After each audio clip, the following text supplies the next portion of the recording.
بسم اللہ الرحمن الرحیم۔ حضرت فاطمہ الزہرا رضی اللہ تعالی عنہا وہ مقدس ہستی جن کا نام سنتے ہی دل عقیدت سے جھک جاتا ہے۔ آپ رسول اکرم حضرت محمد مصطفیٰ صلی اللہ علیہ وسلم اور ام المومنین حضرت خدیجہ الکبریٰ رضی اللہ تعالی عنہا کی لاڈلی بیٹی تھیں۔ تمام اہل اسلام کے نزدیک آپ پاکیزگی، صبر اور تقوی کی روشن مثال ہیں۔ آپ کی ولادت بسعادت مکہ مکرمہ میں 20 جمادی الثانی جمعے کے دن ہوئی۔ آپ نے بچپن ہی سے نبوت کے نور میں پرورش پائی اور ایک ایسے گھرانے میں آنکھ کھولی جو ایمان، قربانی اور عظمت کا مرکز تھا۔ آپ کی زندگی کا ہر پہلو امت کے لیے رہنمائی کا ذریعہ ہے۔ جب آپ جوان ہوئیں تو اللہ تعالیٰ کے حکم سے آپ کا نکاح حضرت علی بن ابی طالب رضی اللہ تعالی عنہ سے ہوا۔ یہ رشتہ نہ صرف دنیاوی بلکہ روحانی لحاظ سے بھی بے مثال تھا۔ اس بابرکت ازدواجی زندگی سے 4 عظیم اولادیں پیدا ہوئیں۔ حضرت امام حسن رضی اللہ تعالی عنہ، حضرت امام حسین رضی اللہ تعالی عنہ، حضرت زینب رضی اللہ تعالی عنہا اور حضرت ام کلثوم رضی اللہ تعالی عنہا۔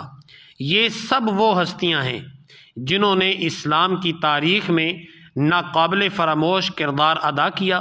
حضرت فاطمہ الزہرا رضی اللہ تعالی عنہا کی تربیت ایسے عظیم افراد نے کی جن کا ہر نام تاریخ اسلام میں سنہری حروف سے لکھا گیا۔ خود رسول اللہ صلی اللہ علیہ وآلہ وسلم کی شفقت، حضرت خدیجہ الکبریٰ رضی اللہ تعالی عنہا کی محبت، فاطمہ بنت اسد رضی اللہ تعالی عنہا کی نگہداشت، حضرت ام سلمہ رضی اللہ تعالی عنہا کی حکمت، ام الفضل لبابہ بنت الحارث رضی اللہ تعالی عنہا کی شفقت، ام ہانی رضی اللہ تعالی عنہا کی سرپرستی، اسماء بنت امیس رضی اللہ تعالی عنہا کی خدمت اور صفیہ بنت عبد المطلب رضی اللہ تعالی عنہا کی تربیت، یہ سب عوامل مل کر آپ کی شخصیت کو عظمت کی بلندیوں تک لے گئے۔ حضرت خدیجہ الکبریٰ رضی اللہ تعالی عنہا کے وصال کے بعد رسول اللہ صلی اللہ علیہ وآلہ وسلم نے آپ کی کفالت فاطمہ بنت اسد رضی اللہ تعالی عنہا کے سپرد فرمائی، اور جب وہ بھی دنیا سے رخصت ہوئیں تو حضرت ام سلمہ رضی اللہ تعالی عنہا کو یہ ذمہ داری سونپی گئی۔ نکاح کے حوالے سے مختلف روایات میں آتا ہے کہ نبی کریم صلی اللہ علیہ وآلہ وسلم نے حضرت علی رضی اللہ تعالی عنہ سے فرمایا، اے علی، اللہ تعالیٰ نے مجھے حکم دیا ہے کہ میں فاطمہ کا نکاح تم سے کر دوں، کیا تم اس پر راضی ہو؟ تو حضرت علی رضی اللہ تعالی عنہ نے عاجزی کے ساتھ عرض کی، جی ہاں۔ اس طرح یہ مقدس بندھن قائم ہوا۔ مختلف صحابہ کرام جیسے حضرت عبداللہ ابن مسعود رضی اللہ تعالی عنہ، حضرت انس بن مالک رضی اللہ تعالی عنہ اور حضرت ام سلمہ رضی اللہ تعالی عنہا سے بھی اسی مفہوم کی روایات منقول ہیں۔ ایک روایت میں یہ بھی ذکر ملتا ہے کہ رسول اللہ صلی اللہ علیہ وآلہ وسلم نے فرمایا، مجھے اللہ کی طرف سے حکم دیا گیا ہے کہ فاطمہ کا نکاح علی سے کر دوں۔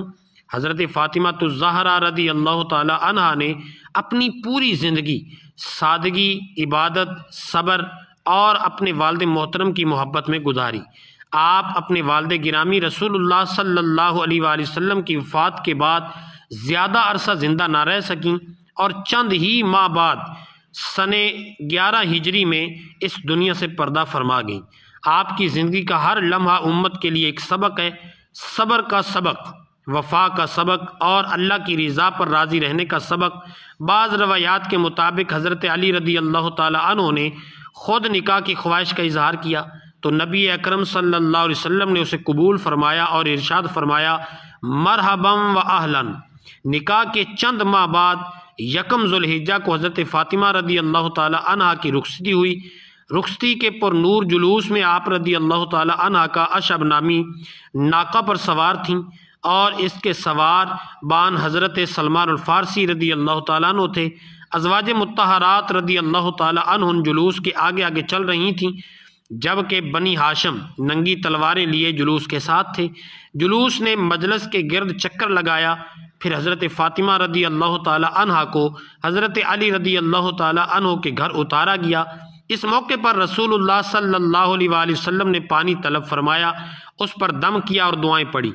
پھر وہ پانی حضرت علی رضی اللہ تعالی عنہ اور حضرت فاطمہ رضی اللہ تعالی عنہ کے سر، بازو اور سینے پر چھڑکا اور دعا فرمائی، اے اللہ میں ان دونوں کو اور ان کی اولاد کو شیطان رجیم سے تیری پناہ میں دیتا ہوں۔ شادی کے بعد بعض خواتین قریش آپ کو طعنے دیتی تھیں کہ آپ کا نکاح ایک سادہ اور غریب شخص سے کر دیا گیا ہے۔ اس پر حضرت فاطمہ رضی اللہ تعالی عنہا نے اپنے والد گرامی رسول اللہ صلی اللہ علیہ وآلہ وسلم سے اس بات کا ذکر کیا تو نبی کریم صلی اللہ علیہ وآلہ وسلم نے پیار سے ان کا ہاتھ تھاما اور تسلی دیتے ہوئے فرمایا، اے فاطمہ ایسا ہرگز نہیں ہے، بلکہ میں نے تیرا نکاح ایک ایسے شخص سے کیا ہے جو اسلام لانے والوں میں سب سے پہلے، علم میں سب سے اکمل اور حلم میں سب سے افضل ہے۔ کیا تمہیں معلوم نہیں کہ علی رضی اللہ تعالی عنہ میرا بھائی ہے، دنیا میں بھی اور آخرت میں بھی؟ یہ الفاظ سن کر حضرت فاطمہ رضی اللہ تعالی عنہ کے چہرے پر مسکراہٹ آ گئی اور عرض کیا، یا رسول اللہ صلی اللہ علیہ وآلہ وسلم، بابا جان میں اس فیصلے پر راضی اور خوش ہوں۔ شادی کے بعد آپ کی زندگی خواتین کے لیے ایک بہترین نمونہ بن گئی۔ ناظرین، آپ گھر کے تمام کام خود انجام دیتی تھیں، مگر کبھی زبان پر شکایت نہ لائیں، نہ ہی کسی خادمہ یا کنیز کا مطالبہ کیا۔ سن 7 ہجری میں رسول اللہ صلی اللہ علیہ وسلم نے ایک کنیز عنایت فرمائی جو حضرت فضہ رضی اللہ تعالی عنہ کے نام سے معروف ہیں۔ حضرت فاطمہ رضی اللہ تعالی عنہ نے ان کے ساتھ باریوں کا نظام قائم کیا، یعنی ایک دن خود کام کرتی اور ایک دن حضرت فضہ رضی اللہ تعالی عنہ انجام دیتی تھیں۔ ایک مرتبہ رسول اللہ صلی اللہ علیہ وآلہ وسلم ان کے گھر تشریف لائے تو دیکھا کہ حضرت فاطمہ رضی اللہ تعالی عنہ اپنے بچے کو گود میں لیے چکی پیس رہی ہیں۔ یہ منظر ان کی سادگی، محبت اور قربانی کی زندہ تصویر تھا۔ رسول اللہ صلی اللہ علیہ وآلہ وسلم نے فرمایا، ایک کام فضہ رضی اللہ تعالی عنہ کے حوالے کر دو۔ حضرت فاطمہ رضی اللہ تعالی عنہ نے عرض کیا، بابا جان آج فضہ کی باری کا دن نہیں ہے، آپ کے حضرت علی رضی اللہ تعالیٰ عنہ سے نہایت مثالی تعلقات تھے، آپ نے کبھی بھی ان سے کسی چیز کا تقاضا نہیں کیا۔ ایک مرتبہ حضرت فاطمہ رضی اللہ تعالیٰ عنہ بیمار ہو گئیں تو حضرت علی رضی اللہ تعالیٰ عنہ نے نہایت محبت سے پوچھا، اگر دل کسی چیز کو چاہتا ہو تو ضرور بتائیں۔ اس پر آپ رضی اللہ تعالیٰ عنہ نے جواب دیا، میرے پدری بزرگوار نے مجھے تاکید فرمائی ہے کہ میں آپ سے کسی چیز کا سوال نہ کروں، ممکن ہے آپ اس کو پورا نہ کر سکیں اور آپ کو رنج ہو، اسی لیے میں خاموش رہتی ہوں۔ جب حضرت علی رضی اللہ تعالی عنہ نے قسم دے کر پوچھا تو آپ نے صرف انار کا ذکر فرمایا۔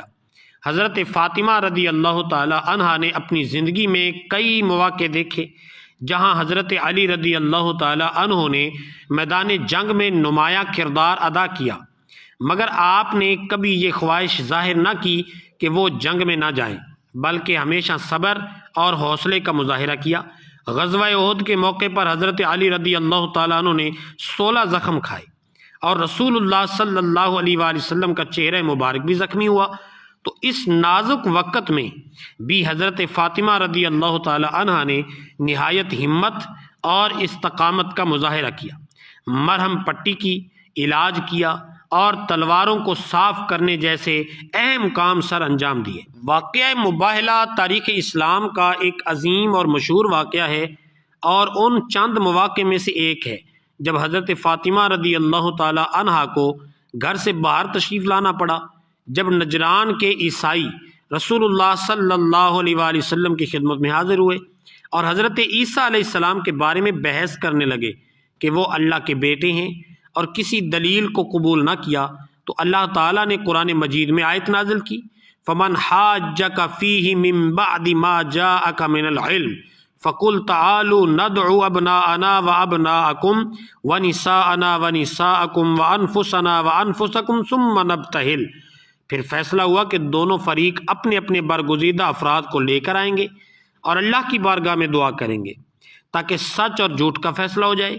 اگلی صبح رسول اللہ صلی اللہ علیہ وآلہ وسلم تشریف لائے، آپ کے ساتھ حضرت حسن رضی اللہ تعالی عنہ اور حضرت حسین رضی اللہ تعالی عنہ ایک چادر میں تھے، اور ساتھ ہی حضرت علی رضی اللہ تعالی عنہ اور حضرت فاطمہ رضی اللہ تعالی عنہ بھی موجود تھیں۔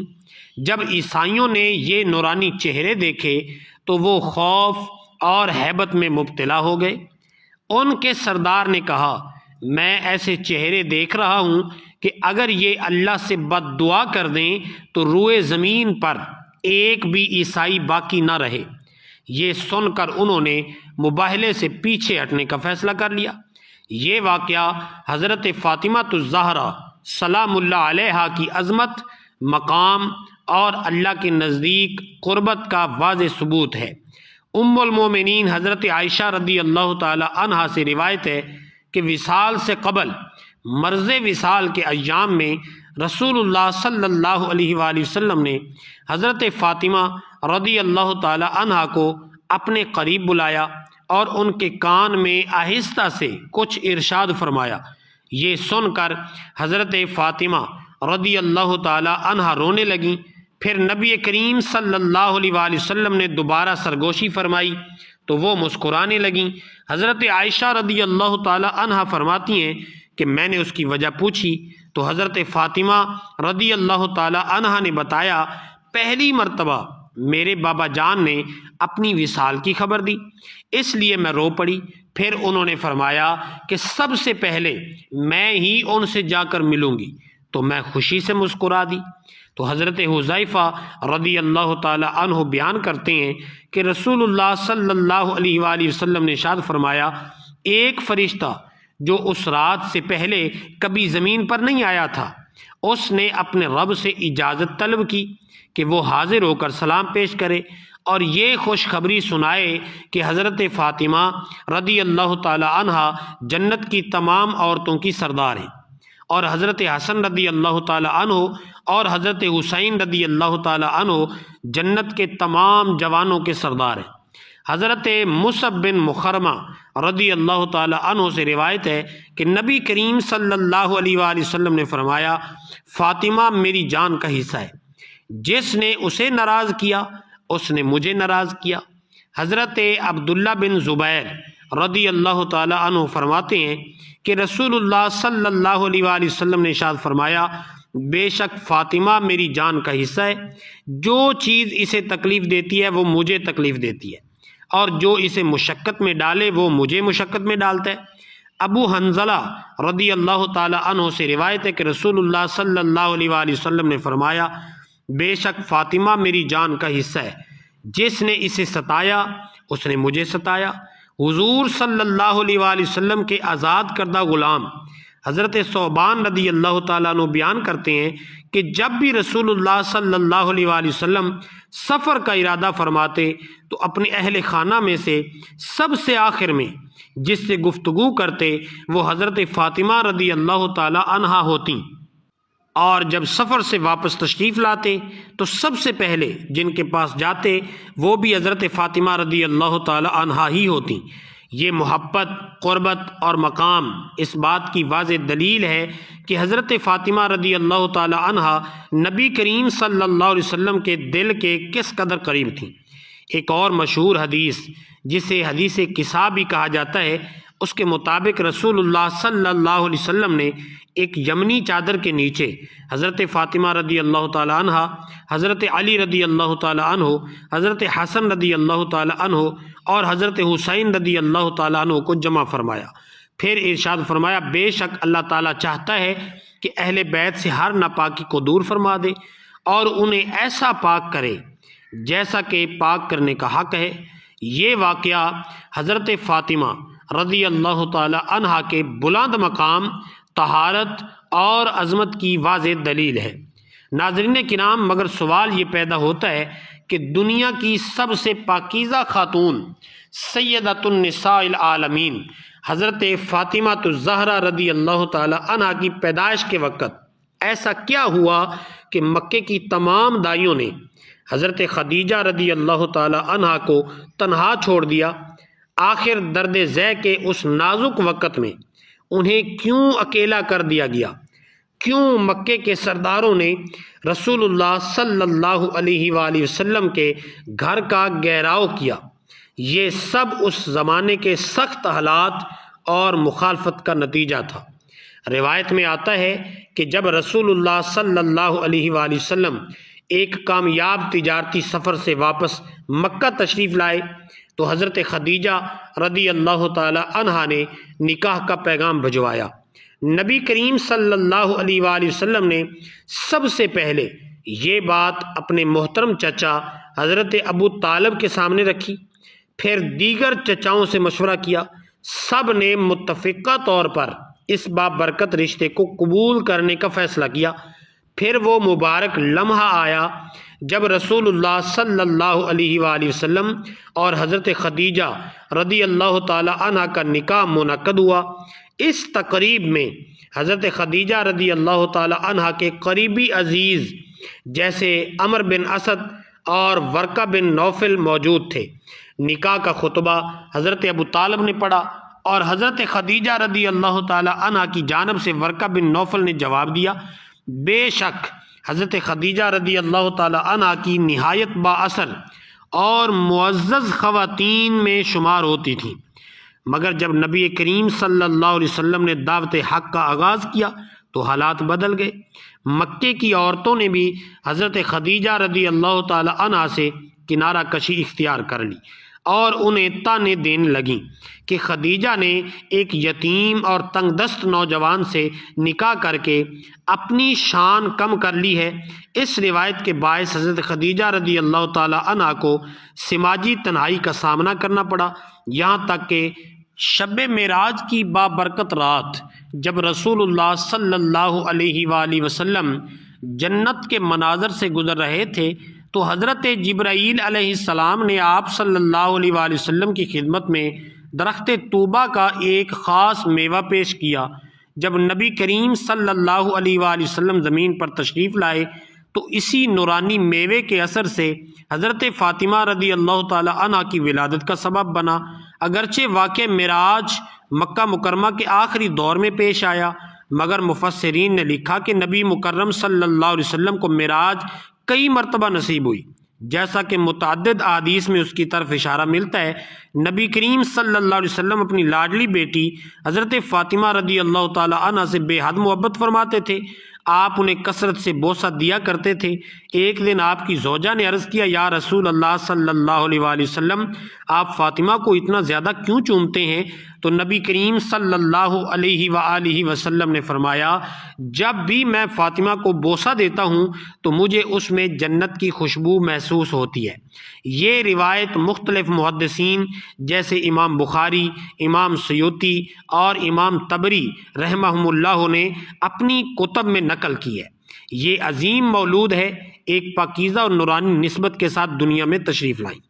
ایک طرف نبی آخر الزمان صلی اللہ علیہ وآلہ وسلم جیسے عظیم والد اور دوسری طرف حضرت خدیجہ رضی اللہ تعالی عنہ جیسی پاک دامن والدہ۔ آپ کی ولادت 20 جمادی الثانی کو ہوئی۔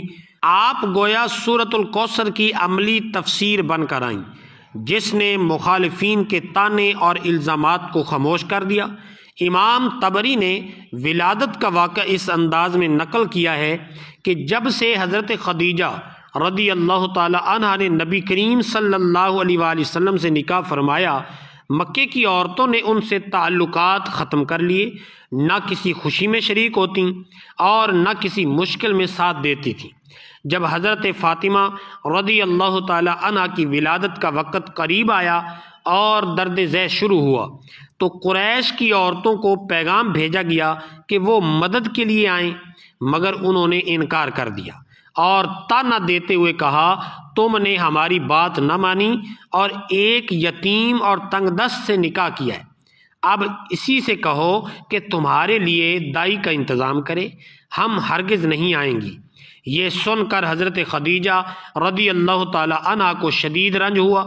اسی دوران یہ خبر پورے مکے میں پھیل گئی اور مشرکین مکہ نے رسول اللہ صلی اللہ علیہ وآلہ وسلم کے گھر کا گھیراؤ کر لیا تاکہ کوئی بھی اندر داخل نہ ہو سکے۔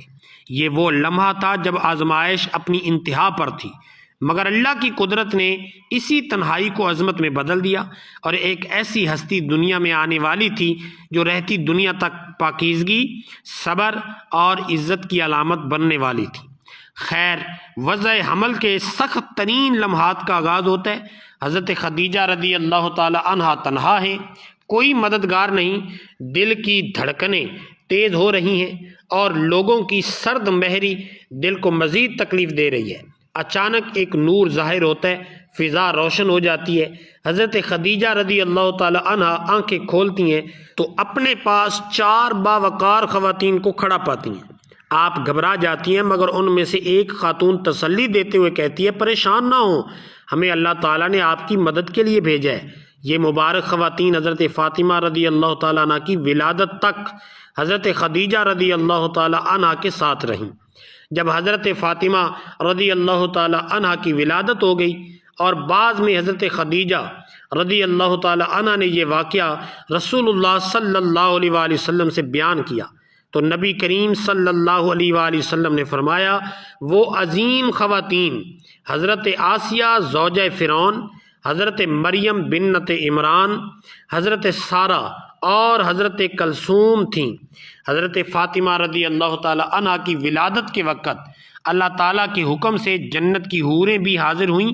وہ آب کوثر اور جنتی لباس اپنے ساتھ لائیں۔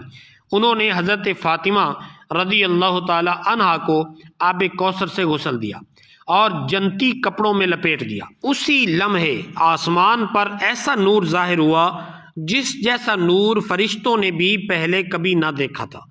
پھر ان خواتین نے حضرت فاطمہ رضی اللہ تعالی عنہا کو حضرت خدیجہ رضی اللہ تعالی عنہا کی گود میں دیتے ہوئے کہا، یہ آپ کی بیٹی طاہرہ ہے، اللہ تعالیٰ ان کی نسل سے اپنے محبوب پاک رسول اللہ صلی اللہ علیہ وآلہ وسلم کی نسل کو بڑھائے گا۔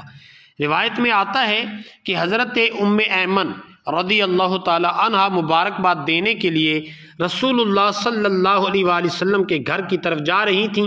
راستے میں ان کی ملاقات سلیمہ نامی ایک عورت سے ہوتی ہے۔ اس نے پوچھا، کہاں جا رہی ہو؟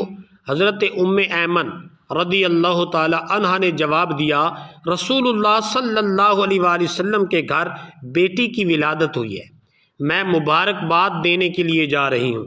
اس پر سلیمہ نامی نے حیرت سے کہا، محمد کے گھر بیٹی پیدا ہوئی ہے؟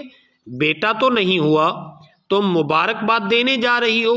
کیا تم نہیں جانتی کہ اس معاشرے میں بیٹی کی کیا حیثیت ہے؟ لوگ تو بیٹیوں کو زندہ دفن کر دیتے ہیں۔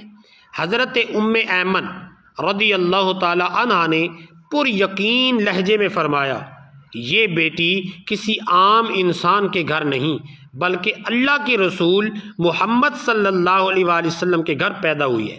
مجھے یقین ہے کہ اب بیٹیوں کے ساتھ وہ سلوک نہیں ہوگا جو جاہلیت کے زمانے میں ہوتا تھا۔ یہ ولادت ایک نئی سوچ، ایک نئی روشنی اور ایک نئی عزت کا آغاز ہے، جہاں بیٹی رحمت بن کر آئے گی اور معاشرہ اس کی قدر کرنا سیکھے گا۔ ام ایمن رضی اللہ تعالی عنہا کی باتیں سن کر سلیمہ کا چہرہ زرد پڑ گیا، کیونکہ اس کے اپنے گھر میں بھی 3 بیٹیاں پیدا ہوئی تھیں، مگر اس کے خاوند نے 3 معصوم بچیوں کو زندہ دفن کر دیا تھا۔ یہ ظلم صرف ایک گھر تک محدود نہیں تھا بلکہ عرب کے مشرکین میں یہ ایک عام رواج بن چکا تھا کہ جب بھی کسی کے گھر بیٹی پیدا ہوتی تو اسے یا تو قتل کر دیا جاتا یا پھر زندہ زمین میں گاڑ دیا جاتا تھا۔ اگرچہ کچھ قبائل ایسے بھی تھے جو اپنی بیٹیوں کو زندہ رکھتے اور ان کی پرورش بیٹوں کی طرح کرتے تھے، مگر اکثر قبائل میں بیٹی کا زندہ رہنا ایک بوجھ سمجھا جاتا تھا۔ سلیمہ ام ایمن رضی اللہ تعالی عنہ سے بات کرتے کرتے ان کے ساتھ رسول اللہ صلی اللہ علیہ وسلم کے گھر کی طرف چل پڑیں۔ اس کے دل میں ایک سوال تھا کہ دیکھوں تو صحیح اللہ کے رسول صلی اللہ علیہ وآلہ وسلم اپنی بیٹی کی پیدائش پر کیا رد عمل ظاہر کرتے ہیں۔ جب دونوں وہاں پہنچیں تو ایک حیرت انگیز منظر سامنے تھا۔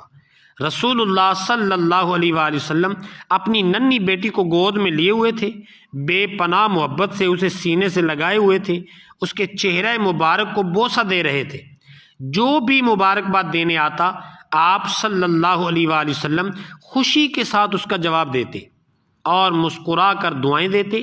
یہ منظر دیکھ کر سلیمہ کا دل کانپ اٹھا، وہ بے اختیار رسول اللہ صلی اللہ علیہ وسلم کے قدموں میں بیٹھ گئی اور روتے ہوئے کہنے لگیں، یا رسول اللہ صلی اللہ علیہ وآلہ وسلم، آپ کا دین سچا ہے، آپ سچے ہیں، آپ کا رب بھی سچا ہے اور آپ کا گھرانہ بھی سچا ہے۔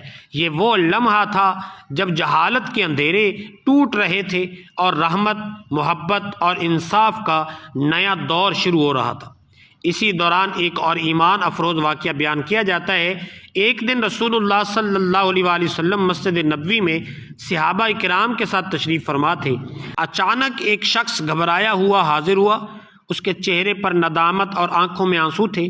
اس نے عرض کیا، یا رسول اللہ صلی اللہ علیہ وآلہ وسلم، میں ایک بہت بڑے گناہ کا مرتکب ہوا ہوں۔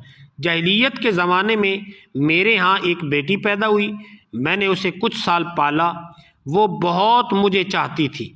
جب میں گھر آتا تو دوڑ کر میرے گلے لگ جاتی، مگر ایک دن میں اسے صحرا میں لے گیا۔ اس نے معصومیت سے پوچھا، بابا ہم کہاں جا رہے ہیں؟ میں خاموش رہا۔ پھر میں نے زمین کھودنا شروع کی۔ وہ حیران ہو کر دیکھتی رہی اور کہنے لگی، بابا آپ کیا کر رہے ہیں؟ میں نے کوئی جواب نہ دیا۔ جب گڑھا تیار ہو گیا تو میں نے اسے اس میں دھکیل دیا۔ وہ چیخ کر بولی، بابا مجھے کیوں مٹی میں ڈال رہے ہو؟ اس کی ننھی ننھی انگلیاں مٹی سے باہر آ رہی تھیں اور وہ مجھے پکڑنے کی کوشش کر رہی تھی، مگر میں نے اس پر مٹی ڈال دی، یہاں تک کہ اس کی آواز خاموش ہو گئی۔ یہ سن کر رسول اللہ صلی اللہ علیہ وآلہ وسلم کی آنکھوں سے آنسو جاری ہو گئے۔ صحابہ کرام بھی رونے لگے۔ پھر نبی کریم صلی اللہ علیہ وآلہ وسلم نے نہایت شفقت سے فرمایا، اللہ تعالیٰ توبہ قبول کرنے والا ہے، اگر تم سچے دل سے توبہ کرو گے تو اللہ تبارک و تعالیٰ تمہیں معاف فرما دے گا۔ یہ واقعہ سن کر وہاں موجود لوگوں کے دل لرز اٹھے اور سب نے محسوس کیا کہ اسلام نے کس طرح ظلم کے اندھیروں کو ختم کر کے رحمت کا نور پھیلایا۔ اسی طرح ایک اور واقعے میں آتا ہے، ایک صحابی رسول اللہ صلی اللہ علیہ وسلم کی خدمت میں حاضر ہوئے اور عرض کیا، یا رسول اللہ صلی اللہ علیہ وآلہ وسلم، میرے دل میں بیٹیوں کے بارے میں سختی تھی، مگر جب اسلام آیا تو میں نے اپنی سوچ بدل دی۔ آج میری بیٹیاں ہیں، میں ان سے محبت کرتا ہوں، ان کی پرورش بھی کرتا ہوں، تو کیا مجھے اس کا اجر ملے گا؟ تو نبی کریم صلی اللہ علیہ وآلہ وسلم نے فرمایا، جو شخص بھی بیٹیوں کی اچھی تربیت کرے، ان کے ساتھ حسن سلوک کرے، تو وہ اس کے لیے جنت کا سبب بنے گی۔ ایک اور موقع پر رسول اللہ صلی اللہ علیہ وآلہ وسلم نے فرمایا، جس کے ہاں 3 بیٹیاں ہوں اور وہ ان کی اچھی پرورش کرے، انہیں ادب سکھائے اور ان کے ساتھ نرمی کا معاملہ کرے، تو اس کے لیے جنت واجب ہو جاتی ہے۔ یہ تعلیمات اس بات کا واضح اعلان تھیں کہ اسلام نے بیٹی کو رحمت، عزت اور فخر کا مقام دیا۔ وہی بیٹیاں جو کبھی بوجھ سمجھی جاتی تھیں، اسلام نے انہیں جنت کا ذریعہ بنا دیا، اور یہی وہ انقلاب تھا جس نے معاشرے کی سوچ بدل دی اور انسانیت کو حقیقی رحمت کا راستہ دکھایا۔ تو اللہ تبارک و تعالی ہمیں بھی حق کو پہچاننے، اس پر عمل کرنے اور ایمان کے ساتھ زندگی گزارنے کی توفیق عطا فرمائے۔ ہمیشہ خوش رہیں، ہنستے رہیں، شاد و باد رہیں، اور ہمارا خاتمہ اللہ تبارک و تعالی ایمان پر فرمائے۔ آمین ثم آمین۔ السلام علیکم ورحمۃ اللہ وبرکاتہ۔